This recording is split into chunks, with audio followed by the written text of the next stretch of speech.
اکثر لوگ یہ کہتے ہیں کہ پاکستان میں بہت زیادہ مسائل ہیں، لیکن میں یہ سمجھتا ہوں کہ پاکستان میں مسئلہ اصل میں صرف ایک ہی ہے، جبکہ باقی تمام ظاہری مسائل اسی ایک بنیادی مسئلے کی ہی پیداوار ہیں، اور وہ بنیادی مسئلہ ہے عدل و انصاف کے فقدان کا مسئلہ، یعنی ہماری عدالتوں کا انصاف نہ کرنا یا عدالتوں کو انصاف نہ کرنے دیے جانا۔ بظاہر تو مسائل کی ایک لمبی لسٹ تیار کی جا سکتی ہے کہ دیکھیں یہ بھی مسئلہ ہے، وہ بھی مسئلہ ہے، لیکن آپ جس بھی مسئلے کو ٹریس بیک کریں گے تو اس کی جڑ کہیں نہ کہیں اور کسی نہ کسی بے انصافی میں ہی پائی جائے گی۔ تباہ حال معیشت یقیناً ایک مسئلہ ہے، لیکن اس کے پیچھے اصل مسئلہ کرپشن زدہ معاہدوں کی ناانصافی ہے۔ تباہ کن مہنگائی یقیناً ایک مسئلہ ہے، لیکن اس کے پیچھے اصل مسئلہ طاقت و اقتدار والوں کے لیے حد سے زیادہ مراعات کی ناانصافی ہے۔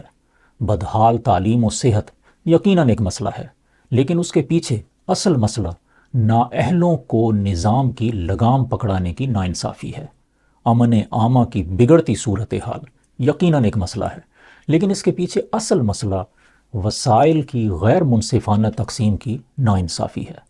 دنیا بھر میں ملکی وقار و خود مختاری کا مجروح ہونا یقیناً ایک بہت بڑا مسئلہ ہے،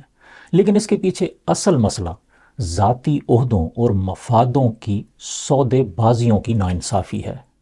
غرضے کہ ملک و قوم کی ہر بدحالی اور تباہ حالی کے بہت سے اور بڑے بڑے مسائل کے پیچھے دراصل واحد مسئلہ عدل و انصاف کا فقدان ہی ہے،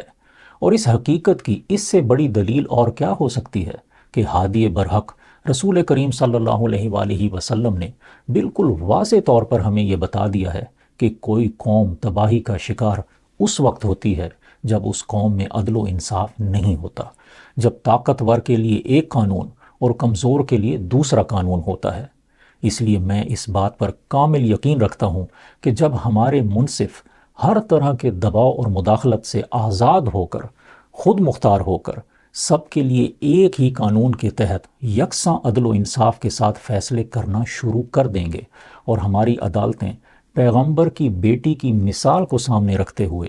ہر بڑے اور طاقتور مجرم کو بھی اس کے جرم کے مطابق قرار واقعی سزائیں دے کر سزا و جزا کے مضبوط نظام سے عدل و انصاف کے فقدان کا مسئلہ حل کر دیں گی، تو باقی تمام مسائل انشاءاللہ خود بخود حل ہونا شروع ہو جائیں گے۔ اور میرا ایسا یقین محض گمان نہیں ہے، بلکہ میرے اس یقین کی بنیاد رسول کریم صلی اللہ علیہ وآلہ وسلم کی دی ہوئی یہی تعلیم ہے کہ جن قوموں میں عدل و انصاف قائم رہتا ہے وہ قومیں برباد نہیں ہوتی۔ لیکن بہت افسوس کے ساتھ مجھے یہ کہنا پڑتا ہے کہ وطن عزیز میں آج تک عدل کا وہ نظام قائم ہی نہیں کیا گیا جس کا حکم اللہ تعالیٰ نے دیا ہے اور جس کی تعلیم رسول کریم صلی اللہ علیہ وآلہ وسلم نے فرمائی ہے۔ ہماری عدالتیں کمزوروں اور غریبوں کو تو ہر طرح کی سزائیں دینے میں کوئی بھی ہچکچاہٹ محسوس نہیں کرتی، لیکن کم از کم میرے علم کے مطابق وطن عزیز کی پوری تاریخ میں آج تک کسی ایک بھی بڑے اور طاقتور قومی و ملکی مجرم کو قرار واقعی سزا نہیں دی گئی۔ ہو سکتا ہے کہ اس معاملے میں میرا علم ادھورا ہو۔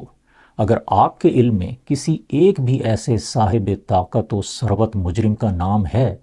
جسے اس کے جرم کے مطابق سزا دی گئی ہو تو پلیز کومنٹ میں وہ نام ضرور لکھیں۔ اللہ تعالی ہمارے ملک و قوم کا نظام چلانے والوں کو ہدایت عطا کرے اور وطن عزیز کو سدا سلامت رکھے، آمین۔